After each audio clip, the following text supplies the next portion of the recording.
Hello, I'm Nishita. I have scored 670 in NEET 2021. Actually, when I was preparing for my examination, morphology was this one confusing chapter with those hundreds of examples. So I went on to YouTube and I wanted that one video with all the good tricks, so that I could memorize my chapter. But all my attempts were useless because there was no such video. Some tricks were so lame that, remembering the examples would have been better than remembering those tricks. So I watched like 20 to 30 videos on YouTube. I took out the best tricks from every video. I wrote them on my NCERT and that's how I finally memorized my chapter. But I wanted you guys to have that one video with all the good tricks at one place. So these are obviously not my tricks. I was a student myself. I've took these tricks from various videos. So obviously I do not remember all those videos, but whichever videos I'll remember, I'll put the link in the description, and that part of the video you can go and check out there. Rest of the stuff I'll be telling you over here. Even if this video has copyright after all of this, it doesn't matter because I want this one video to be out there on YouTube so that this trouble of morphology is not faced by many other students like me every year. Let's start. Going by NCERT, first of all, we'll be talking about the roots. As you all know, roots are of three types: tap roots, fibrous roots and adventitious roots. And there's only the one sentence that you'll have to remember to memorize all of the examples of the various roots given in NCERT. Let's see what that is. Okay. So the line goes like this: a goat and a monkey became friends with the man.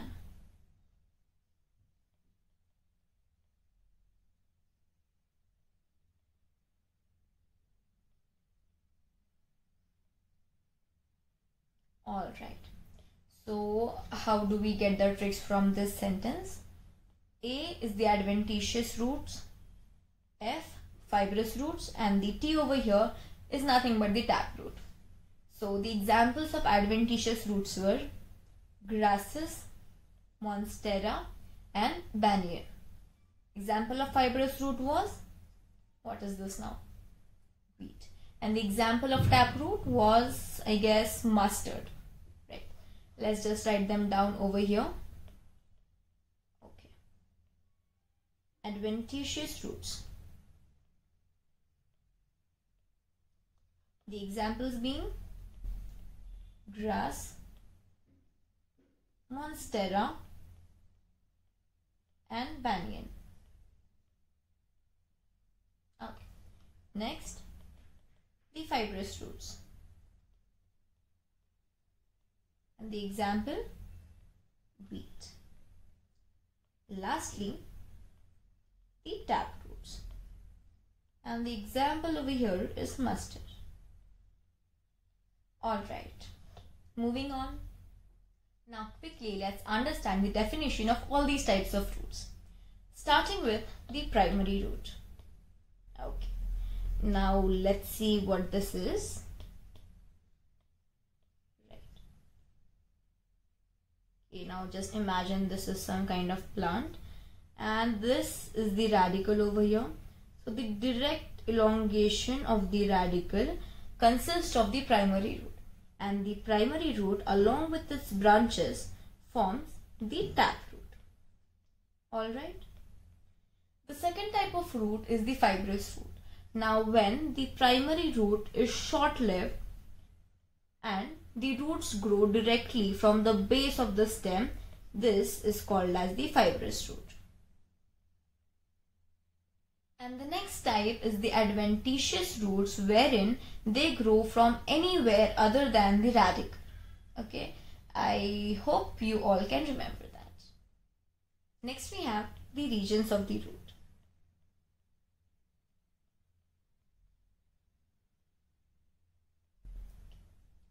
Over here is the root cap, which is thimble-like, and this word is NCERT, so you have to know it.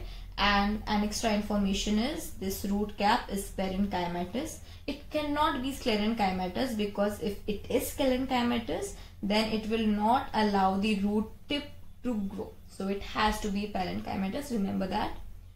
Over here, a few millimeters above the root cap, according to NCERT, is the region of meristematic activity, which forms the root tip and forms the new parts of the roots. Okay.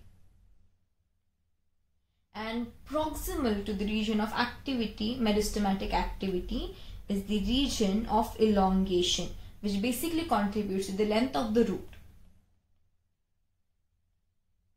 Okay.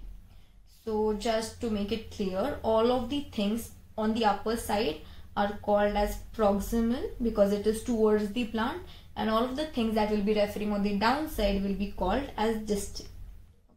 So region of elongation is proximal to the region of meristematic activity, and the root cap is distal to the region of meristematic activity. Moving on, as the cells elongate, they finally mature and differentiate, forming the region of maturation. Okay. And here are the fine, delicate epidermal cells that finally become the root hair. So root hair are present in which region? The region of maturation. Hope you remember that too. The next point is point number 5.1.2, talking in the language of NCERT. And that is the modifications of root. Basically, roots are modified for three functions. Number one is support. Number two is storage. And number three is respiration. Now there are some examples given for each of them. Let's see what they are. Okay. In support, the short trick is SMS. Okay, it's not DM, it's not text, it's the old way, old school way, SMS. This S stands for support, this M stands for maize, and this S stands for sugarcane. And there's one more example, which is banyan tree, and this you will have to remember because everyone knows that banyan has the hanging roots, which we call as the prop roots, and that is for the support of the huge tree. Okay, so in maize and sugarcane we'll find stilt roots which arise from the lower nodes to support the structure of maize and sugarcane, and in banyan we have the hanging roots or the prop roots. Okay. Next, for storage, there is the mnemonic a bit difficult. It is she cuts, tunes, switch. Okay, the woman has gone mad and she's cutting all the tune switches in the house. That's why she cuts, tune, switch. Now this S is for storage, this C is for carrot, this T is for turnip, and this S is for sweet potato. I know this trick is a bit hard, but it was better than the rest, so obviously I'll go with it. Next, respiration. We all know respiration, always one example, which is the new metaphors, and there is no trick for this one. What you need to keep in mind over here is this turnip and sweet potato. Okay, and over here this one too. This S is for sweet potato, this T is for turnip, not tomato, and this S is for sugarcane, not sweet potato. I know this is a bit complex and it feels a bit difficult, but you will have to revise these tricks 5 to 6 times and you'll get perfect, At least after revising a trick and after investing so much of time in it, we can be sure that we'll remember all the examples. But if we merely mug up the examples like storage, maize, sugarcane, banyan, and support, maize, sugarcane, banyan, and storage like turnip, you cannot do that, right? Tricks are always better than mugging up, especially for chapters like morphology. Okay, so go with the flow. Try revising the tricks 5 to 6 times, and if it still doesn't work for you, then go your own way. But I have experienced all kinds of stuff. That's why I think this is the best way, but see what suits you. Our next topic is the stem. Now, what is a stem? Basically, a stem is anything that has nodes and internodes. Okay, better remember this definition because both of these, nodes and internodes, they are not found anywhere else on the plant structure except the stem. Okay, it's an important point. Yep. Now, stem is a huge topic and it has so many subtypes. Let's go into each of them. Number one, there are the underground stems. Okay, Then there are the aerial stems, and finally the subaerial stems. Interestingly, there are subtypes of aerial and subaerial too. Now, the subtypes of the aerial stems are three, I guess.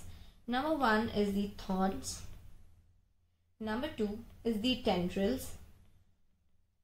And number three is the phylloclade. The subaerial stem, on the other hand, has four examples. Two must remember. Number one, runner. Number two, sucker. Number three is the stolon. And what is number four? I always forget this one. Offset. Yes, number four is the offset. Okay, alright. Now we'll have to remember the examples of all of these. How do we do that? Back again with some amazing trick. Let's see what that is. Number one, for the underground stems.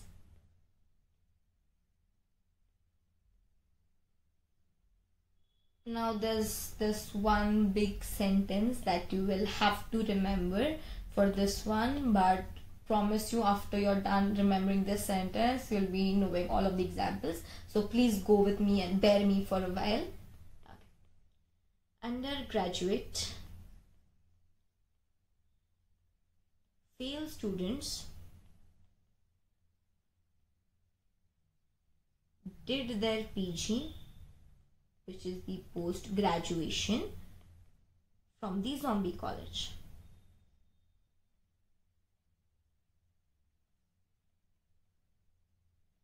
Okay, this is this one sentence you'll have to remember. I'll tell you how the trick goes. This undergraduate is basically the underground stems. FS is food storage. Now, whenever the stems are underground, they are basically developed to store food in the times of, drought or some difficult conditions for the plant to survive. It develops its stem for food storage. Okay. Now, this P is potato. This G is ginger. The T is turmeric. Z is zamikand. And C is colocasia. Okay, let's write it down here. All the examples. Potato. If you remember the examples, you can just say with me, to see how much you remember. Potato, ginger, turmeric, zamikand, and colocasia. I think that suffices all the examples. It is tricky, zamikand, colocasia you can remember, but this T, it is not turnip, it is not tomato, it is turmeric. And this G, it is not grass or not grape, it is ginger. But all of us know, right? Ginger grows underground, grapes do not grow underground. So use your common sense and all of these tricks will also start to seem easy. Moving on. Number two is the aerial stems. First of all, let's talk about the thorn. So the trick over here, or the mnemonic is, okay, Thor cries like a baby. Now, no offense to all the Thor fans, but not my fault, not my trick.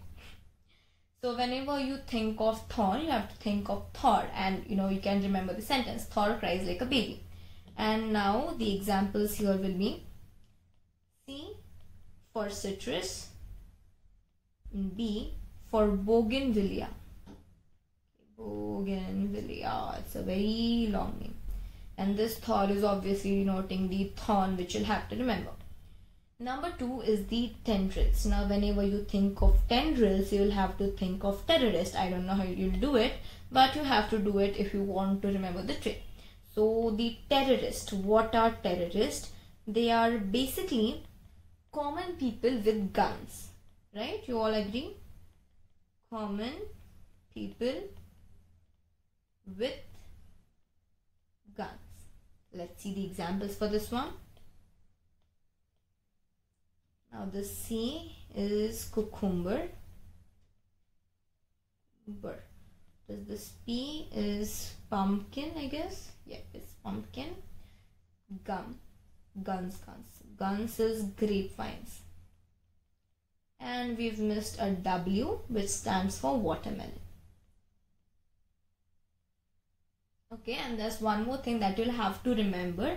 This cucumber, pineapple and watermelon, all of this are together called as the gourds. Okay, this word is given in NCERT, so you have to know that cucumber, pumpkin and watermelon are collectively called as GOURDS, however that is pronounced or spelled, whatever. Okay, next. C is, what was C? Yeah, phylloclade. So now phylloclade is basically a stem developed to do photosynthesis. P for phylloclade and P for photosynthesis. There is no special mnemonic for it, but we know the stems that are developed to do photosynthesis, and they are Opuntia and Euphorbia. Okay, there's no trick for this again. I'm telling you, you'll have to remember this one. And this phylloclade is very much different from the phyllodes, which is basically the petiole of leaf swelled to do photosynthesis. Okay, this phylloclade is about the stem and that phyllodes is about the leaf. Moving on to the subaerial types. Now first of all, we'll be talking about the runner. Whenever this running race, the one sentence that we hear is get, set, go. We'll stick on to the last go, which is our trick over here. Okay. Now this G stands for grass and this O stands for oxalis. Okay. Runner, get, set, go. We'll stick to the go. G grass, O oxalis. Remember it. Next. Runner, sucker. Now if you are seeing this video, all of you are definitely biology students, so you'll be having PCB, right? So as you all might have known by now, obviously PCB sucks. Okay, and that is our trick. P is pineapple, C is chrysanthemum, and B is banana. Alright. C is stolen. Okay, so now this one sentence. Jasmine, okay. Jasmine stole mint. Yeah. Jasmine stole, no, not mint. Let's go by Jasmine stole money. So stole is basically denoting stolen. Jasmine is jasmine. And money is actually mint. Okay, so Jasmine stole money, and the examples that we have to remember is jasmine and mint. Last we have offset. Offset basically means a tuft of leaves or flowers, basically a bunch. Okay, and offset ki examples here, the trick is, I guess, English ki padhai off. Yes, this is what the trick. English ki padhai off. Basically hota hai na ki we read a lot for English, we write really good essays, but still in the ending we do not get out of marks in English. So kitna bhi kar lo, English ki padhai hone hi nahi wali hai. So English ki padhai is off, and this is our trick. Moving on to the parts of the leaf, there are basically three parts. The first is the leaf base. This is the petiole, and lastly the lamina. Now there are alternate names for these two. Leaf base is also called as the hypopodium. Petiole is called as the mesopodium. And as you can already guess, the lamina is called as the epipodium. Yep. Epipodium. Alright. Now there are some points of remark that you will have to remember. What color should we choose? As a remark point, yeah, let's go with red. So in monocots, okay, in monocots, the leaf base expands, covering the stem partially or wholly, covering the stem.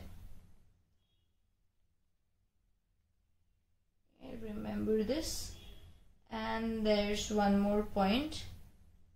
In legumes, okay, in leguminous plants, the leaf base swells. Okay, leaf base swells Alright, and is called the, you should know the answer of this if you are done with the chapter already, leaf base swells and is called the pulvinus. Remember this one. These 2 points are important ones and you have to know them. Okay, the middle prominent vein is the midrib, and basically veins are for the support of the plant and they also help in the transport of water, minerals, food, etc. So emphasizing on the importance of veins, let's talk about the venation in leaves. Okay, the first type of venation is parallel and the second type is reticulate. Now this parallel venation is found in monocots and the reticulate venation is found in dicots, and it's simple, you'll have to remember it. Okay. Next topic is the type of leaves. Basically there are 2 types of leaves. Number 1, simple, and number 2, compound. There are 2 types in compound as well. The first is spinetly compound and the second one is palmately compound. Okay, now let's see the difference between spinetly and palmately. In spinetly compound there is a common axis where all of the leaflets are attached, and in palmately compound there's a common point where all of the leaflets are attached, and there's a common point. And in NCERT there are examples given too from the diagrams. In spinetly compound the example is neem, and in palmately compound the example is silk cotton, and there is also an extra point given in NCERT, which is that the midrib of neem is called as rachis. And another important point given in NCERT is that the axillary buds are found in the axil of both simple and compound leaves, but it is not found in the axil of the leaflets, okay, especially in the case of spinetly compound. Okay, let me show you. If this is a spinetly compound neem plant, okay, so now all of these are the leaflets. So axillary bud won't be found, over here. There will be no axillary bud here. Okay, but if the main plant is over here, okay, so the axillary bud can be found over here. Okay, this is correct and this one is wrong. The axillary bud is not found in the axil of leaflets, but it is found in the axil of both simple and compound leaves. Alright, I hope that's understood. Let's move on to our next topic. Phyllotaxy is basically the arrangement of leaves. Arrangement of leaves. Okay. And there are like 3 types of phyllotaxy. Number 1 is the alternate phyllotaxy. And the trick for this one is all must study chemistry. The thing is, physics is hard, so we practice a lot, we focus and we try, we solve examples. Biology is easy, but it's volatile and it's scoring and it contains half of the value of the paper, so we invest more time in biology too. But in both of these we lose the hold of chemistry and we kind of forget to study chemistry, which is a very good scoring subject by the way. So all must study chemistry. Now let's see how this trick works. All, as you might have understood by now, is for alternate, M is for mustard, S is sunflower, and the C is China rose. Okay. Next we have the opposite phyllotaxy, and the trick for this one is Oppo, call Gaurav. Oppo is a phone, so we're directly asking the phone to call our friend, which is Gaurav. Next, Oppo denotes opposite, call is Calotropis, and Gaurav is similar to the name of the example, which is guava. Okay. So Opocolgavra is opposite, Calotropis and guava. Now alternate phyllotaxy means that at one node there is only one leaflet, okay, and in opposite one, at one node there will at least be two leaflets. Number third is the whorled phyllotaxy, which means that at one node there will be a bunch of leaves or leaflets. And there is no trick for this one, you'll just have to remember the examples, which are Alstonia and Nerium. Now one of these examples is not given in NCERT and I don't remember which one, but both of these examples are equally important, so remember both of the names. It's not that difficult, you can always do it. Okay. Our next topic is the modification of leaves.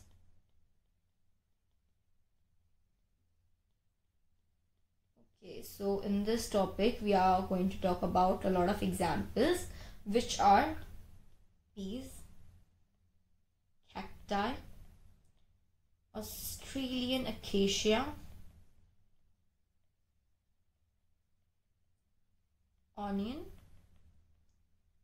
garlic, and I guess yes, pitcher plant, and last but not the least, the Venus flytrap. Venus flytrap. Let's see. In peas, the leaves are modified to form tendrils, okay, which help in climbing on a support. You know, peas always find a support to climb onto. Cacti have leaves developed into spines, okay, not thorns, spines. Cactus have spines. Thorns are present in citrus and bougainvillea, and they are modifications of the stem, not the leaves. In cactus, the leaves are modified to form spines, and this is for the self-defense. Australian acacia has phyllodes. The leaves are short-lived and the petioles basically develop to synthesize food. Okay, petioles develop to synthesize food. Okay. Onion and garlic have fleshy leaves to store food. To store lots and lots of food. You know, food makes me remember Joey all of a sudden. Pitcher plant and Venus flytraps are basically insectivorous plants that have leaves developed to capture the insects. Okay, let's try to capture the prey. Sounds horrifying now. Nature. Done. Now we'll be talking about inflorescence. Inflorescence. Okay. So before understanding inflorescence, let's understand what a flower is. So flower, as you all might know, is basically a modified shoot. Modified shoot. And there are some changes occurring in a stem when it starts to flower. Let's see what those changes are. Changes. This is important because these changes are given in NCERT too. Number 1, the apical meristem changes into the floral meristem. Changes to floral meristem. The internodes stop elongating. Do not elongate. And finally, the axis is condensed. It means no more growth for the tree or for the plant. Axis is condensed.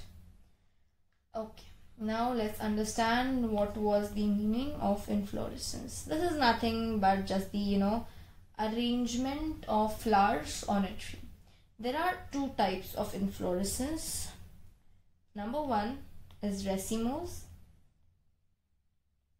and number 2 is cymose inflorescence. There are key differences between racemose and cymose. Okay. In one of these, the axis terminates, and in one there is unlimited growth of the plant. Okay. So when you hear of the word racemose, race, okay, race means you do not stop, you keep running and running and running. That's why you can remember that it has ultimate growth. Unlimited, I'm sorry, unlimited growth. Obviously, opposite of racemose is cymose. That means it will be having condensed growth, or the growth will stop. Okay, just remember one section, and obviously you can put opposite words into the another. This is the way to learn. Okay guys, you have to invent your ways.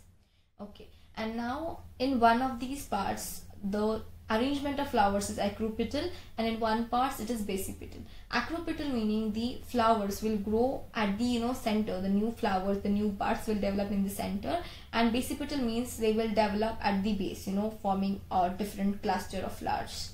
Okay, so how do we remember? Now in racemose, the second word itself is A, and in cymose there is no A. That's why racemose will have the acropetal way of arrangement, and obviously cymose will have the basipetal way. Now there are again two types of arrangements. One is centripetal and one is centrifugal. Now when in acropetal, the parts will be growing in the center, means towards the central. Towards the central means centripetal. Okay, centripetal. And obviously in cymose it will be centrifugal. Fugal means away from the center. So only from the names we can devise all of it. So yes, there are some basic tricks that will help you all along.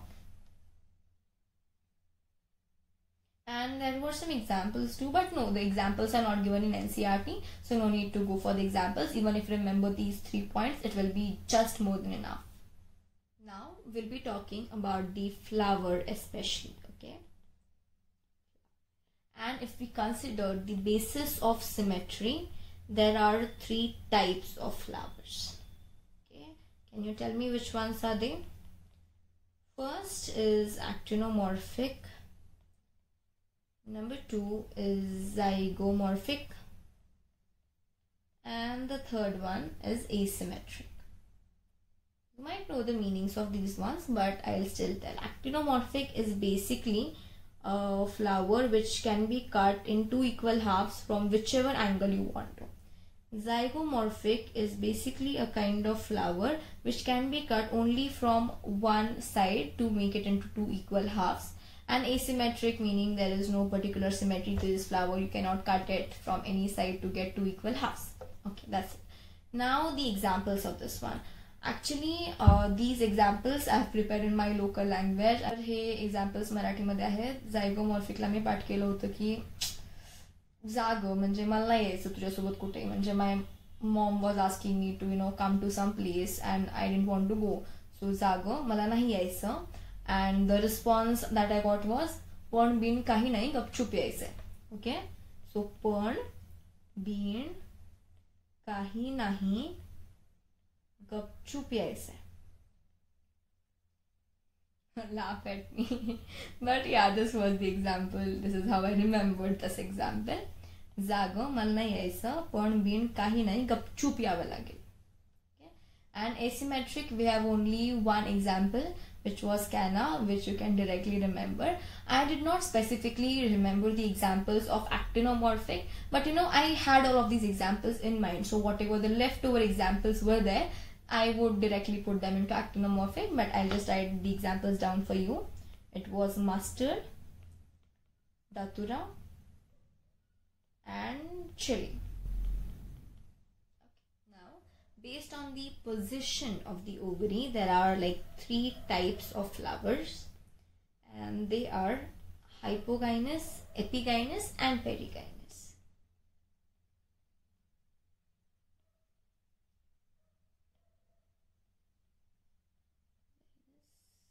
Epigynous and perigynous. Hypogynous basically means superior ovary.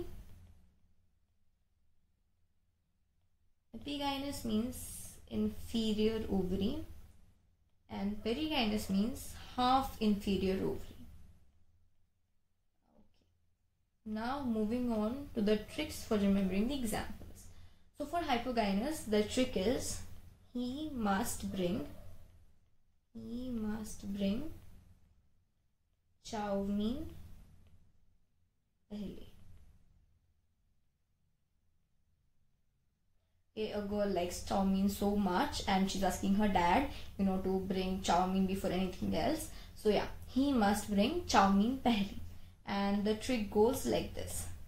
He is for hypogynous, must is for mustard, bring is for brinjal, C is for China rose, and P is for petunia. Okay. Now, in perigynous, all of you might already know the examples. Okay, there is no trick for it, but the sound is so good. Plum, rose, peach. Done. Perigynous is plum, rose, peach. Plum, rose, peach. Now, as always, I haven't made a trick for epigynous because now I know these examples and I also know the examples of perigynous. So, all of the remaining examples will of course be epigynous. But let me write them down for you. It is guava, cucumber, bitter gourd, and the ray florets of sunflower. Now there is one important point for all of you to remember over here.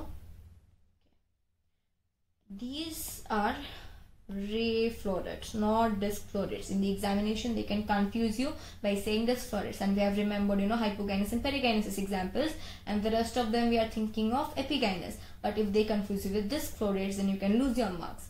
So yes, when you are thinking of epigynous, please definitely focus and emphasize on the ray florets. Alright, next. We are halfway through the chapter and this was my first time trying to teach something, so it was kind of a hard work. That's why I think that I should make this video in 2 parts, and I won't be making you wait till next Wednesday. I'll be uploading the second part in a day or 2 and I'll be appreciating your patience. Please stay tuned.